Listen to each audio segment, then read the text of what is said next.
नमस्कार दोस्तों, स्वागत है आपका हमारे YouTube चैनल पर। और आज हम आ चुके हैं एक नए वीडियो के साथ जिसमें हम लोग डिस्कस करने वाले हैं कि किस तरीके से दो नंबर को आपस में स्वैप कर सकते हैं। तो चलिए सबसे पहले इसको हम एक बार इसका जो लॉजिक है वो देख लेते हैं कि किस तरीके से इसको हम लोग लॉजिकली किस तरीके से इम्प्लीमेंट करेंगे।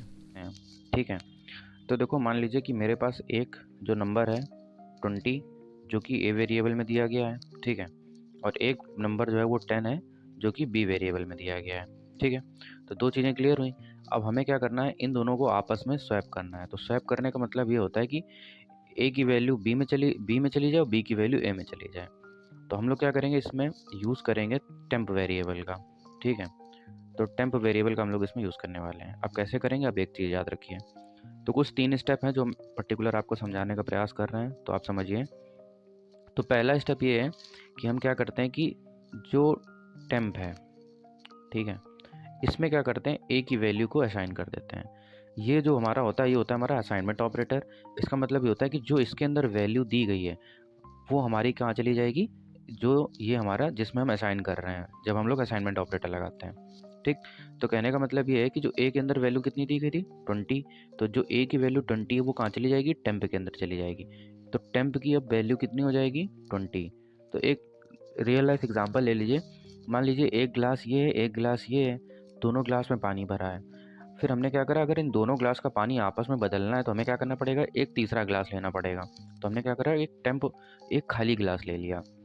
तो अभी क्या करा, हमने खाली गिलास में जो ए वाले का पानी था वो हमने इसमें रख दिया। तो जब इसका पानी इसमें पलट दिया तो इसमें पानी कितना आ गया, ए का पानी इसके अंदर आ गया। लेकिन जो ए का पानी पलटा है तो ए क्या हो गया, खाली हो गया। अब दूसरा स्टेप क्या करते हैं, जब ए हमारा खाली हो चुका है तो हमने क्या करा, बी में जो पानी भरा था असाइनमेंट ऑपरेटर का यूज़ करके हमने बी का पानी कहाँ रख दिया, ए के अंदर कर दिया।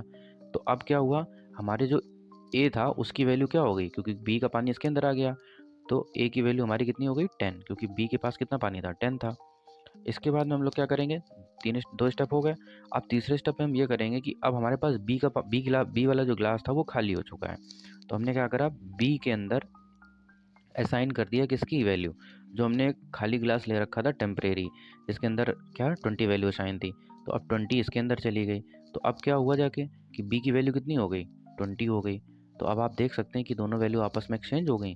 तो कुछ नहीं किया, केवल ये 3 स्टेप थे। हमने एक टेम्परेरी वेरिएबल लिया, ठीक है। तो सबसे पहले ए की वैल्यू हमने टेम्परेरी में रख दी। तो जैसे रखी तो ए खाली हो गया और टेम्प के अंदर 20 चला गया। फिर मैंने क्या करा, जब ए खाली है तो बी भरा था, तो बी की वैल्यू कहाँ कर दी, ए के अंदर कर दी। तो जैसे ए के अंदर करी तो ए क्या हो गया, 10 हो गया। ठीक, फिर अब बी खाली हो गया जब इसने ए को वैल्यू दे दी अपनी। तो बी के अंदर हमने क्या करा, टेम्प के अंदर जो वैल्यू रखी थी वो असाइन कर दी। तो दोनों वैल्यू आपस में एक्सचेंज हो चुकी हैं। तो मोटा मोटा जो लॉजिक है वो यही है, ठीक है। तो अब चलो इसको प्रैक्टिकल के थ्रू समझ लेते हैं कि किस तरीके से हम लोग इसको प्रोग्राम में कैसे करेंगे। हम लोग अपनी क्लास बनाते हैं, ठीक है, क्लास बनाते हैं और क्लास का नाम रखते हैं अपनी जावा क्लास, और यहाँ पे हम लोग लिख देते हैं स्वैप, ठीक है। तो स्वैप का अपन लोग बनाने जा रहे हैं प्रोग्राम, जो कि अभी हम लोगों ने यहाँ पे आपको मैंने पेन और कॉपी का यूज़ करके अच्छे से समझा दिया है लॉजिक। तो सिंपल से आप बहुत अच्छे से समझ जाएंगे।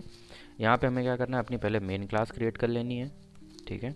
मेन क्लास क्रिएट करने के बाद में दो वेरिएबल ले लेते हैं, एक ले लेते हैं इंट, एक लेते हैं ए, जिसमें हम लोग 20 वैल्यू असाइन कर लेते हैं, ठीक है, कॉमा। फिर बी में हम लोग कितनी वैल्यू असाइन कर लेते हैं, 10 वैल्यू असाइन कर लेते हैं। फिर एक वेरिएबल और ले लेते हैं टेम्प नाम का, ठीक है। फिर अब क्या करते हैं, सिंपल सा अपना लॉजिक लगाते हैं। तो अभी हमारे पास वैल्यू क्या है, ए की 20 और बी की क्या है, 10 है। तो अब यहाँ पे सबसे पहले system dot out dot println की मदद से हम लोग क्या करते हैं, वैल्यू को प्रिंट करा लेते हैं, ठीक है। तो हम ए को प्रिंट करा लेते हैं, ए को यहाँ प्रिंट करा लेते हैं। और फिर इसके बाद में, अरे एक सेकेंड, ए को प्रिंट करा लिया, ठीक है। अब system dot out dot println की मदद से हम लोग क्या करते हैं, बी की वैल्यू प्रिंट करा लेते हैं। तो अभी क्या होगा, ओरिजिनल वैल्यूज़ जो हमारी होंगी वो प्रिंटर को आ जाएंगी। अब क्या करते हैं, हम लोग स्वैप करने का प्रयास करते हैं यहाँ पे। तो स्वैपिंग करते हैं वैल्यूज़ की। तो यहाँ पे अपन लोग क्या करेंगे कि सबसे पहले जो टेम्प के अंदर क्या करेंगे, हम लोग ए की वैल्यू को असाइन कर देंगे, जो कि मैंने आपको बताया था अभी पेन कॉपी का यूज़ करके। तो ए की वैल्यू टेम्प के अंदर चली जाएगी। तो अब ए खाली हो चुका है, तो ए के अंदर हम लोग क्या करेंगे, बी की वैल्यू असाइन कर देंगे, ठीक। तो जब ए की वैल्यू टेम्प के अंदर चली गई, अब ए खाली, तो बी की वैल्यू टेम्प के अंदर चली गई। अब क्या करेंगे, हम लोग बी के अंदर क्या करेंगे, टेम्प की जो वैल्यू है उसको असाइन कर देंगे, ठीक। तो अरे मीनिंग गलत हो गई इसलिए वो एरर दे रहा है, तो TEMP। बी की वैल्यू असाइन कर देंगे। अब क्या करेंगे, system dot dot dot println की मदद से यहाँ पे लिखेंगे आफ्टर स्वैप और बाहर आके प्लस लगा के यहाँ पे हम लोग ए को प्रिंट करा देंगे। फिर बाहर आएंगे system dot dot dot println और यहाँ पे क्या करेंगे आफ्टर स्वैप, ठीक है। और बाहर आके हम लोग क्या करेंगे बी की वैल्यू प्रिंट करा देंगे। तो अभी यहाँ पे हम लोग क्या करेंगे, अपनी जब क्लास को रन करेंगे तो देखना जो ए और बी की वैल्यू ओरिजिनल वैल्यूज़ हैं उनसे और जो ये आपस की वैल्यूज़ हैं ये क्या हो जाएंगी, चेंज हो जाएंगी। तो अपनी क्लास को हम लोग रन करा रहे हैं, तो अभी आपके सामने एग्जांपल होगा कि किस तरीके से वैल्यू दोनों आपस में स्वैप हो गई हैं। तो बस अपनी क्लास रन हो रही है, अभी आपके सामने जो भी होगा वो दिखेगा फटाक से। और ये देखिए क्लास रन हो चुकी है, ठीक। तो यहाँ पे देखो पहले वैल्यू क्या थी, 20 थी और क्या थी, 10 थी। और आफ्टर स्वैप क्या हो गई, 10 और 20 दोनों वैल्यूज़ आपस में क्या हो गई, बदल गई हैं, ठीक है। तो आई होप आप लोगों को ये चीज़ें समझ आ गई होंगी कि वैल्यू क्या हो रही हैं, आपस में स्वैप हो रही हैं। तो ये लॉजिक आप जो है एकदम याद रखिएगा, बस ये 3 लाइन का, बाकी आप स्वैप आराम से कर लेंगे। स्वैप आप लोगों को वीडियो अच्छा लगा होगा, अगर वीडियो अच्छा लगा है तो चैनल को सब्सक्राइब करें, वीडियो को लाइक करें और मिलते हैं अपने नेक्स्ट वीडियो में। तब तक के लिए बाय बाय, जय श्री राम।